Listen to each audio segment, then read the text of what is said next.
Let's tell you a little bit more about the Atlanta shooting. As we just told you, 8 people were killed and 6 out of the 8 victims are believed to be Asians.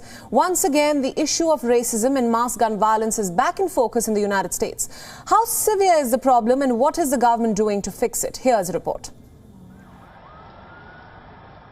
America has witnessed yet another shootout. A shooting spree at 3 day spas. 8 people have died. 6 of them were Asians. Right now, it appears that all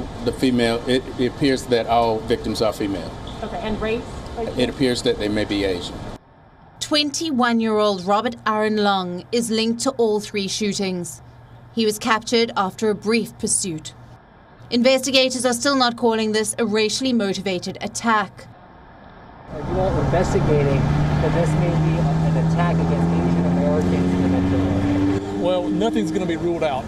We're conducting a multiple homicide investigation. So wherever the evidence leads us, that's where the investigators will go. But Asian Americans are on target in America. Racially motivated attacks, especially against Asian Americans, have been on the rise. These pictures are proof. In January, a 91-year-old man was pushed onto the ground in Oakland, California. 2 days before that attack, a woman was robbed in the supermarket. A coalition tracking reports of racism and discrimination against Asian Americans has gathered shocking data. Since last year, it has received almost 4,000 complaints. And in the last 2 months alone, Asian Americans have been targeted at least 500 times. Another report says hate crimes targeting the community have spiked by 150% in major U.S. cities. New York alone has reported a surge of 833%. Several reports link the rising cases to former U.S. President Donald Trump's rhetoric. Earlier this month, U.S. President Joe Biden had taken a stand against the rising hate. Vicious hate crimes against Asian Americans who've been attacked, harassed, blamed, and scapegoated.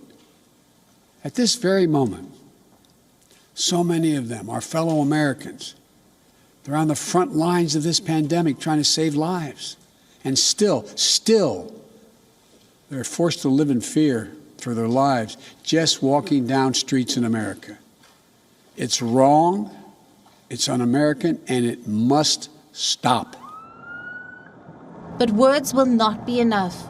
Racism, coupled with America's dangerous gun culture, creates a potent mix to fuel violence against minorities. As President Joe Biden will have to take exemplary action and build deterrence. Bureau Report, World is One. WION World is One is now available in your country. Download the app now and get all the news updates on the move.